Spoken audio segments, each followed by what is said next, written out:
Friends, welcome to our channel. Brahmamudi serial next ఎపిసోడ్లో ఏం జరగబోతోందో ఈ వీడియోలో చూసి తెలుసుకుందాం.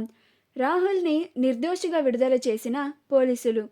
అసలేం జరిగింది అని తెలుసుకోవడానికి ఈ వీడియోని స్కిప్ చేయకుండా ఎండ్ వరకు చూసేయండి. రుద్రాని సీతారామయ్యని ఎమోషనల్ బ్లాక్మెయిల్ చేసి రాహుల్ని ఎలాగైనా సరే బయటకు విడిపించాలని ఇందిరాదేవి వాళ్ళ గదికి వెళ్తుంది. అక్కడికి వెళ్ళగానే రుద్రాని సీతారామయ్యని ఇందిరాదేవిని చూస్తుంది. అప్పుడు ఇందిరాదేవి సీతారామయ్యలు కూడా రుద్రాణిని ఏంటి ఇప్పుడు వచ్చింది అన్నట్లుగా చూస్తారు. అప్పుడు రుద్రాని, నాకు తెలుసు నాన్న, మీరు నా మొహం కూడా చూడడానికి ఇష్టంగా లేరు అని అంటుంది. అప్పుడు ఇందిరాదేవి, మరి తెలుసు కదా, తెలిసి కూడా ఎందుకు వచ్చి నీ మందర మొహాన్ని మాకు చూయిస్తున్నావు అని అంటుంది. అప్పుడు రుద్రాని, అలా అంటావేంటమ్మా, నాకు ఏ కష్టం వచ్చినా చెప్పుకోవడానికి నాకున్నది మీరిద్దరే కదా అని అంటుంది. అప్పుడు ఇందిరాదేవి, నువ్వు మాకు అంత విలువ ఇచ్చేదానివే అయితే మా కంపెనీ పేరు ప్రఖ్యాతులు పోయేలాగా నీ కొడుకు ఆ పని చేస్తుంటే నువ్విలాగా చూస్తూ ఊరుకుండేదానివి కాదు అని అంటుంది. అప్పుడు రుద్రాని, రాహుల్ అలాంటి పని చేసుండడమ్మా, నా కొడుకు అమాయకుడు అని అంటుంది. అప్పుడు ఇందిరాదేవి, నీ కొడుకు ఎలాంటివాడో అందరికీ తెలుసు, పైగా ఈరోజు మరోసారి రుజువైంది కూడా. కావ్య సాక్ష్యాధారాలతో సహా పోలీసుల ముందు రుజువు చేసింది అని అంటుంది. అప్పుడు రుద్రాని, ఇదంతా ఆ కావ్య కావాలని చేసిందమ్మా, నా కొడుక్కి ఈ కేసుకి ఎలాంటి సంబంధం లేదు, నన్ను నమ్ము అని అంటుంది. అప్పుడు ఇందిరాదేవి, ఏంటి, కావ్యకి బదులుగా నిన్ను నీ కొడుకుని నమ్మాలా అని అంటుంది.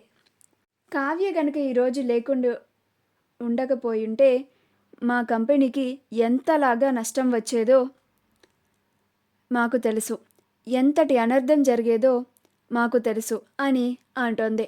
అప్పుడు రుద్రాని, నాన్న, నువ్వైనా నా కొడుకు గురించి ఆలోచించు, వాడు చిన్న పిల్లవాడు, వాడిని నువ్వే నిర్దోషిగా బయటికి తీసుకొని రానన్నా, నా కొడుకు అక్కడ ఒక్కడే ఎవరూ లేని వాళ్ళలాగా ఉంటే నాకు ఇక్కడ ఉండలేకపోతున్నాను నాన్న అని అంటోంది.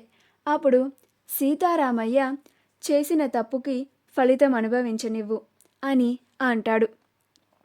అప్పుడు రుద్రాని, నాకు కన్న తల్లిదండ్రులు లేకపోయినా మీలోనే వాళ్ళని చూసుకుంటున్నాను, మిమ్మల్నే అమ్మా నాన్న అని పిలుస్తున్నాను. ఇప్పుడు నా కొడుకు స్టేషన్లో ఉన్నాడు అంటే మీరిద్దరూ అసలు నాకు కొంచెం కూడా సహాయం చేయడానికి ముందుకు రావడం లేదేంటి నాన్న అని అంటుంది. అప్పుడు సీతారామయ్య, నీ కొడుకు తప్పు చేయకుండా ఉంటే ఖచ్చితంగా సహాయం చేసేవాడినేమో అని అంటాడు. నీ కొడుకు నిజంగా తప్పు చేశాడు కాబట్టే ఇప్పుడు శిక్షని అనుభవించనివ్వు అని అంటున్నాను అని అంటాడు. అప్పుడు రుద్రాని, ఇంకా ఎంతసేపు బతిమిలాడినా వాళ్ళు రాహుల్ని తీసుకురావడానికి హెల్ప్ చేయరు అని అర్థమైపోయి బయటికి వచ్చేస్తుంది. బయటికి రాగానే హాల్లో సుభాష్, అపర్ణలు ఉంటారు. అప్పుడు రుద్రాని సుభాష్ దగ్గరికి వచ్చి, పెద్దన్నయ్య, నా కొడుకుని ఎలాగైనా బయటికి తీసుకురా అని అంటోంది. అప్పుడు సుభాష్, ఏంటి రుద్రాని, ఇది మళ్ళీ కొత్త నాటకమా అని అంటాడు. అప్పుడు రుద్రాని, నాటకం ఆడాల్సిన పని నాకేముందన్నయ్య అని అంటోంది. నేను నా కొడుకు స్టేషన్లో ఉన్నాడని అసలే చాలా బాధలో ఉన్నాను, ఈ టైంలో ఏడిపించకన్నయ్య అని అంటుంది. అప్పుడు సుభాష్, నీ కొడుకేమన్నా ఊరికే వెళ్ళి స్టేషన్లో కూర్చున్నాడు అనుకున్నావా ఏంటి రుద్రాని, చేసిన తప్పుకి ఫలితం అనుభవిస్తున్నాడు, అందుకని నేను వాడిని అస్సలు బయటికి తీసుకురాను అని అంటాడు. అప్పుడు అపర్ణ, నా కొడుకు మీదకి నీ కొడుకు చేసిన తప్పు తోయాలని చూశాడు, దానికి శిక్ష అనుభవించనివ్వు, లేకపోతే ఎలాంటి తప్పు చేయని నా రాజ్ మీద అంతటి నిందని మోపాలని చూస్తారా మీ తల్లి కొడుకులు అని అంటుంది. అప్పుడే రాజ్ వచ్చి, ఏంటత్తా నువ్వు, రాహుల్ చేసింది చాలా పెద్ద తప్పు. నువ్వింకా వాణ్ణి వెనకేసుకొస్తున్నావేంటి అని అంటాడు. అప్పుడు రుద్రాని వాళ్ళందరూ రాహుల్కి యాంటీగానే మాట్లాడుతున్నారని, వీళ్ళు అస్సలు రాహుల్ని బయటకు తీసుకురావడానికి హెల్ప్ చేయరు అని ఏమీ చేయలేక తన గదిలోకి వెళ్ళిపోతుంది.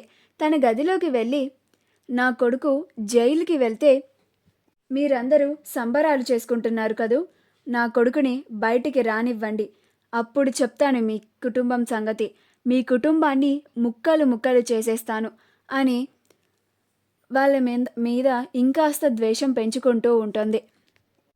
మరుసటి రోజు రుద్రాని రెడీ అయ్యి కిందకి వస్తుంది.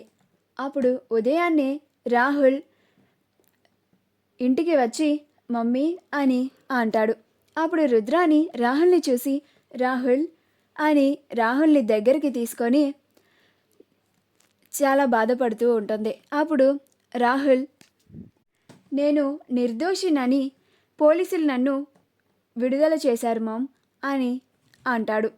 అప్పుడు రుద్రాని, నిర్దోషులు ఎవరైనా కానీ ఇలానే విడుదలై వస్తారు రాహుల్ అని అందరి ముందు కావాలని అంటుంది.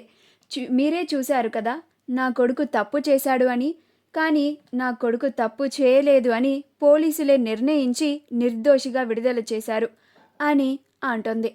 అప్పుడు ఎవరు మాట్లాడరు, అందరూ మౌనంగా ఉంటారు. అప్పుడు రుద్రాని, నిన్న కూడా నేను కొంగు చాచి నా కొడుకుని విడుదల చేయమని అర్థిస్తే నువ్వు కూడా మీ అమ్మతో కలిసి రాహుల్ని అనరాని మాటలన్నీ అన్నావు కదా రాజ్ అని అంటుంది. అప్పుడు కావ్య, నీ కొడుకు నిర్దోషిగా బయటికి వచ్చినంత మాత్రాన తప్పు చేయలేదని అర్థం కాదు రుద్రాణి గారు అని అంటోంది. అప్పుడు రాజ్, షటప్ కావ్య అని అంటాడు. అప్పుడు రుద్రాణి, చాలా ఆపు కావ్య, రాహుల్ నిర్దోషిగా బయటికి రావడం కూడా నీకు ఇష్టం లేదు కదూ, అందుకని నువ్విలా మాట్లాడుతున్నావు. రాహుల్ అసలు ఎలాంటి తప్పు చేయలేదు. రాహుల్ దొంగ బంగారాన్ని ఏమీ కొనలేదు కూడా. రాహుల్ అసలు ఈ ఫ్రాడే చేయలేదు. నాకు తెలుసు నా కొడుకు ఎలాంటివాడో అని అంటోంది. అప్పుడు కావ్య, రాహుల్ టైం బాగుంది రుద్రాణి గారు, లేకపోతే అంత పెద్ద కేసు నుంచి బయటికి రావడం అంటే మామూలు విషయం కాదు, పెద్ద గండం నుంచి బయటపడ్డట్టే అని అంటోంది. మా వీడియో కనుక మీకు నచ్చినట్లయితే లైక్ చేయండి, షేర్ చేయండి, మా ఛానల్ని సబ్స్క్రైబ్ చేసుకోండి, పక్కనే ఉన్న బెల్ ఐకాన్ని క్లిక్ చేయడం మాత్రం మర్చిపోకండి.